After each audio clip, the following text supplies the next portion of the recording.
Welcome to the first Kraken hockey show of the season. Alongside Brianna Vasquez, I'm Paul Silvi. We got a lot to get to as the Kraken release their schedule for the new season. Normally, you can see us every weeknight or every week during the season on Saturday nights. It's Kraken Home Ice. Brianna, of course, is the producer of that show, and we got a lot to get to because we look at the way the Kraken are opening up the season. Their October schedule looks ridiculous, as it seems to always look that way.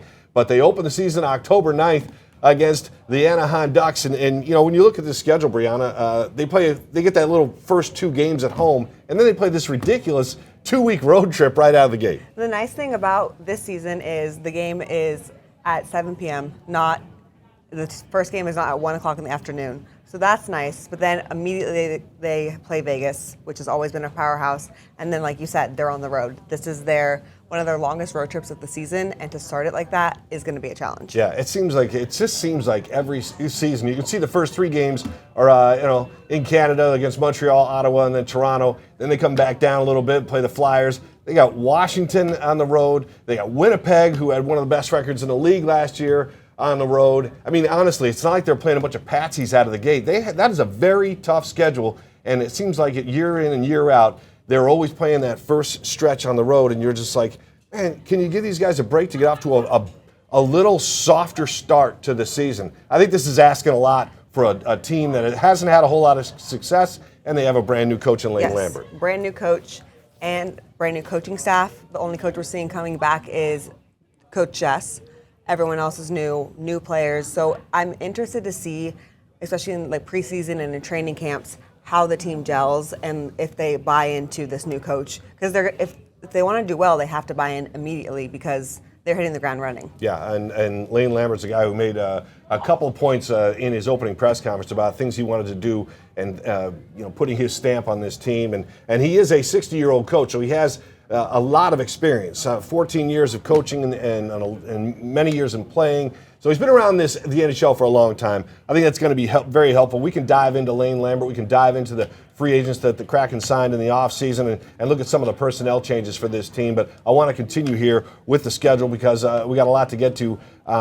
You want to look at some of the more featured home games? The big home games we'll start with Vegas. Vegas is a big game. Vegas always shows up. Kraken tend to struggle against Vegas, so I'm curious to see how they do with it being game 2. And then kind of the bigger ones to look for at home, Dallas.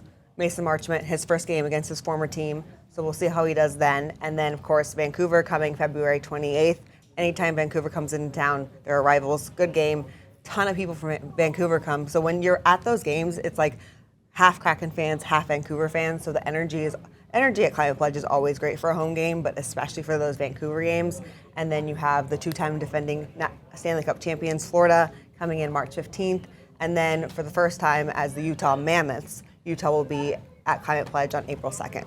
Yeah, and since we're all going to get used to the Mammoth nickname, remember, when they first put out Mammoth, Brianna, that they said that it was just Mammoth singular because it's one unit. One unit. Yes, so they wanted to make sure that we all know it's Mammoth and not Mammoths. So again, I will have to get used to they're that. fighting as one, all right? But it is interesting that those guys don't even come here until basically the last few weeks of the season. So that's interesting. Yeah. So, but again, we all have our favorite teams coming to town, and everybody out there wants to see, the Rangers, Montreal coming to town, Boston Bruins, some of those original 6 teams. I personally was hoping to see the Red Wings play in Seattle, but with the Seahawks travel going, they happen to be in Atlanta that weekend, and the Red Wings are here on a Saturday night, and so that game is in December. But selfishly, I will be on the road with the Seahawks, and I won't be able to see the Red Wings in town. So again, everybody has their favorite teams coming to town, and again, those are just some of the top teams and some of the top games to look for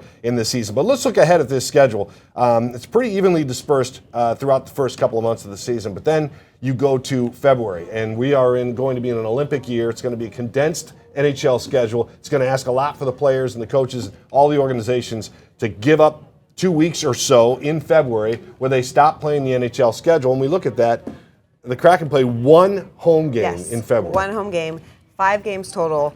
They start on the road, and coming back after the Olympics, they're in Dallas immediately. So that will be interesting to see, especially because a lot of these players, yes, they're going to be playing and at a very high level, but not together as a team. Yeah. So I'm curious to see who's going to go where, who's going to represent Team USA, and who's going to take the gold.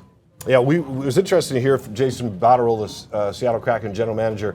This is his first season as the GM, and he looked at that part of the schedule and said, because of the condensed NHL schedule, you're looking at the importance of having depth on this roster, because a lot of these players are going to be taxed around that time of the season, and that's kind of the hump of the season where you've got to get over that, and if you have any hope of making the playoffs, you really got to push it at that point. So depth on the roster is going to be huge at that point. They're all going to be practicing and working out when the guys that aren't going to the Olympics, but it's going to be a tough schedule this year. Anytime the NHL is involved in the Olympics. I think it's going to be interesting because last year we only was the Four Nations, so Right. only Capo Caco went to that. So everyone else kind of rested up. Yeah. And so versus this year, we're expecting to see a lot more players. So I'm curious, and that after that break is when, if you don't have everything together, that's when you got to get together to get that playoff push. Yeah. And this year, of course, there was a CBA change and a new contract with the NHL. 82 games this year. They're bumping it to 84 next year, which I don't think the players care a whole lot. But they're losing a preseason game. I think that is something probably more important, that they don't have to play in a preseason game or the extra preseason game. So, we looked. Is there anything else on this schedule that jumps out at you?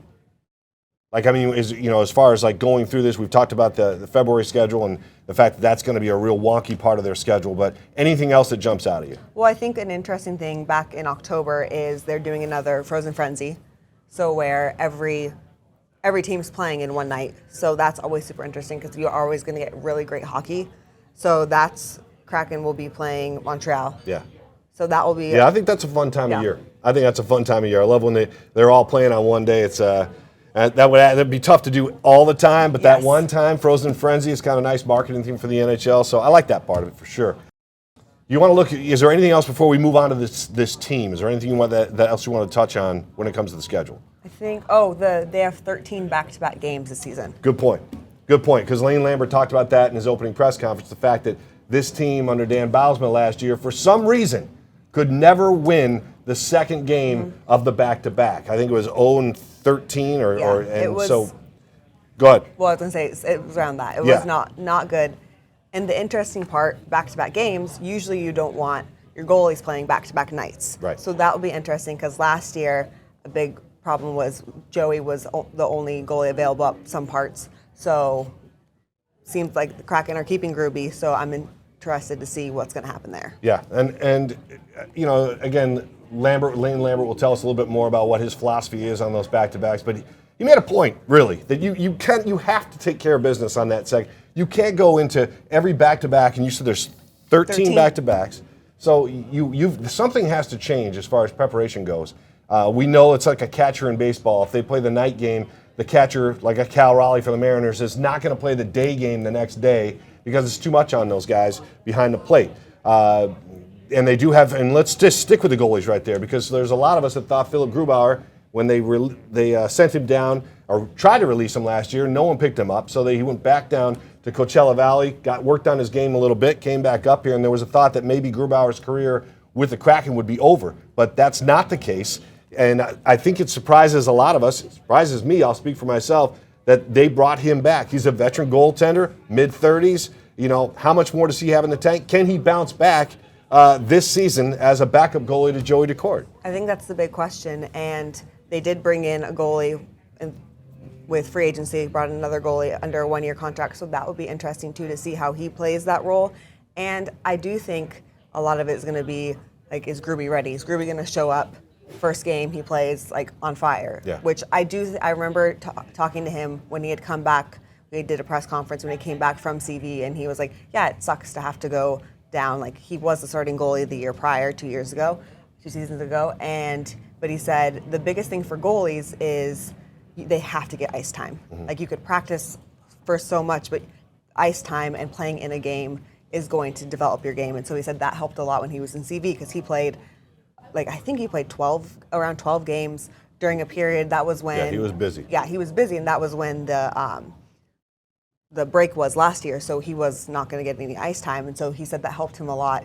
And yes, I think it's tough when you send down a goalie who was the starter, because at the beginning of last season it was, who's going to start? Gruby or Joey. And then Joey, within, I feel like the first month, became the starting. Yeah, I think that to credit Grubauer, the KG veteran that he is, went down there. He did put the work in. When he came back, he played a lot better. Yeah. We saw that. And now this year, the Kraken, of course, have cleaned out their coaching staff except for Jessica Campbell. She comes back. But Colin Zulianello is the new goaltender coach, and they're hoping that he can work with Gruby and get some time out of him and get him back on his game. And I think he had a lot of pride, and I give him a lot of credit for bouncing back and playing as well as he did. Kind of sending the Kraken an off-season signal saying, look, or a season going into the off-season, a signal that, hey, I can be counted on. I will bounce back. So we'll see how he does under new goalie coach Colin Zulianello. But you mentioned the other backup goalie that they brought in, goalie Matt Murray, who won a couple of Stanley Cups with the Pittsburgh Penguins in 16 and 17. But he comes in at a very nice price tag. They get him at $1 million a season. Gruby's still at $6 million a season, roughly. So if it doesn't work out with Grubauer, they have Murray that they can bring up from wherever he might be at that time of the season. And that will be interesting, too, because the problem last season was, I think there was about 6 goalies that had their first NHL debut. Right. Because they were bringing goalies up from CV, and yes, like that was super. It was. I love seeing a first lap for any NHLer, but there wasn't that goalie depth, and I think they're in the off season they were trying to answer that. Yeah, well, that's part of the issue was goaltending with his team. I think they found their longtime goaltender in Joey Daccord as long as he can stay healthy. But let's look at the fact that the talent pool, the free agent talent pool in the NHL this season was pretty shallow, and there were a couple of top guys that the Seattle Kraken could have gone after. Sam Bennett, of course, super high priced, massive playoff run last year in the Stanley Cup champion Florida Panthers lineup. And helping them win, of course, their second straight cup. Mitch Marner, a guy who came from Toronto. Vegas jumped on him, signed him to made a deal and signed him to a free agent deal. So those were two of the big names that were out there. And so you're sitting here as a hockey fan in Seattle going, you knew you had the money and you knew you had the draft capital. We were all hoping they'd go out and make a splash in free agency, but that really didn't happen. But they did pick up some quality players. Picked up quality players, and I think ahead of free agency, one of Botterill's first press conferences said, we're going to go big in free agency. And when it came to free agency, there wasn't those players that they wanted or needed. I think they have, like going into last season when they got Chandler Stevenson and Brandon Montour, that were huge gets. Yeah. And they have paid dividends from the Kraken, became leaders pretty much immediately, and it's just the whole locker room respects them, and they incredible on the ice. And so I think fans were maybe wanting something like that. Yeah. But I think the Kraken have all those positions filled. And so that was kind of when I spoke to Botterill ahead of free agency and ahead of the draft, was just, we have those big positions filled. We don't need that anymore, but we need more just depth. Yeah, well, depth is important this year, as we talked about with the condensed schedule and the Olympic schedule in February. They're going to be playing a lot of tight games in there to get the whole schedule in. But let's stick with some of the free agents they did bring in. Ryan Lindgren's a guy who's getting a 4-year, $4.5 million deal with the Kraken. He only played 18 games last year with Colorado, but the 4 years prior, he put in his time with the New York Rangers and raised his stock. So they're hoping Lindgren can come in and do a job for them. But again, he's a defenseman. But you, as you alluded to, this Kraken team has quite a few young forwards, quite a handful of young centers with bright futures. And so they didn't really want to go out and get a Sam Bennett or a Mitch Marner to come in, because they have young guys they want to grow in those positions. Yeah, they have. I think what works for them is who they have right now. But the question is, where are those goals coming from? Yeah. Because that's where they struggled last season, was the goals. And I think the goal percentage was not doing well, and so they need to work on that this season, and if they want to win. Okay, they picked up a couple of guys as we continue to go through some of the changes on this team, because, look, they needed him. They made the coaching change with Dan Bylsma, who a lot of people thought 1 year was not enough for a coach to get a handle on a team and grow a team. But unfortunately for him, he's out and Lane Lambert is in. So now they've got a new general manager in Jason Botterill, as Ron Francis moves up in his president role and oversees the operation. But Freddie Gaudreau is a center who they got from Minnesota with a 4th round pick. So they made a swap for him, veteran guy. So you already have Matty Beniers, Shane Wright. You've got guys you want to see grow in that position. So bringing in other centermen didn't make a whole lot of sense, but they did bring in Gaudreau to help out. Joe Veleno is another center who they got from the Chicago Blackhawks in the Andre Burakovsky trade, losing Burakovsky, of course. He was a key player on this team, so they're hoping to pay some dividends with that one. But you brought up Mason Marchment. I personally, when you look at all these moves, I like the Lindgren move, and I like the Mason Marchment move in the deal with Dallas, trading him for a fourth-round pick and a couple other picks to get Mason Marchment to come from Dallas to Seattle. I like guys that are big. I like guys that are tough. I like guys that can score goals. That guy right there has all the intangibles that the Kraken need on this team and continue to need. And I think what you were saying with centers will be interesting is Berkeley Catton. Yeah. He's been doing really well in the WHL for Spokane Valley. And just, I think, especially in development camp, he was like the top, I think with like everything in there, he was the top player. And like anyone I've talked to and heard from, he was the shining star of development camp. And so I'm curious to see how he fits into that Kraken roster. Yeah, one of the problems with these guys, like Berkeley Catton was their #1 pick in last year's draft. Yes. And he's a little guy. Yeah. And you don't have to be huge to play hockey. You don't have to be huge to be a goal scorer in the NHL. But Matty Beniers will tell you now, as with a couple of years under his belt, that he needs to get stronger and he needs to get bigger. And that's what you have to do to compete at this level, because the guys you're playing against are big boys. Yeah. And so I think, heading into every season, Matty always does a press conference and everyone asks, were you lifting in the offseason? Did you gain weight in the offseason? That's always the question, because I think from his first season, he was known for falling a lot and then wanted to fix that and worked on that. So I feel like every press conference at the end of the season, it's like, Matty, what'd you do in the offseason to get better? Yeah, can you imagine, though, if Beniers puts some muscle on and keeps getting stronger and bigger? He's already got all the skills you want in a centerman, but if he gets adds a little beef, it's going to help. Shane Wright's already on that track. He's another guy who wants to put on some weight and get bigger. But again, Berkeley Catton, great skills. Is he ready to make that jump? Took Shane Wright 2.5 years to make that jump. Catton's just really this is just his second year. He's going to be second year after being drafted. So is he ready? I'm not sure. I know Ron Francis loves him, and I think a lot of fans will love him when he's NHL ready. Yeah. The big question is, we all would love him to be NHL ready right now, but he's still just a young guy, still learning the game and still putting on weight. And I think the interesting part is he would have to stay in the WHL because of his age. He can't play with Coachella Valley yet because of his age, but he could play in the NHL. Yeah, well, which is the interesting part, which is part of the rules that they're trying to get changed. Yeah, and he's, again, not to keep pounding home the point, but he is a center, and Ron Francis loves drafting centers high in the draft like he's done. And I've always asked Ron, and you and I have had this discussion as well. Is it better for a team, or maybe more advantageous for a team, to draft a center out of college who's a few years older, few years stronger, and a few years with more experienced, to make that transition from college to the NHL? Seems to be easier to make it than from high school or juniors to the NHL. So you sit here and you wonder, as a fan, go get some college guys. Go get some guys that are NHL ready, because they're a quicker fix. And everybody has a different opinion about it, and Ron's got great opinions about it. He's a Hall of Famer, and he knows all this sport way more than I do. But I always like to see what his take is on drafting older players rather than teenagers. And I think when I talked to Botterill ahead of the draft, I asked him that same thing. Would you go for more players in college? And he just said, we're going to go whoever's available first, and the best player available. Yeah. So whether they're high school or college. And I think that is interesting because, and that was the thing too, a lot of time, different sports with the NFL, they're going to go for who they need, who they need on the roster. NHL can't think like that, because their players might not be ready to go for 3 to 5 years.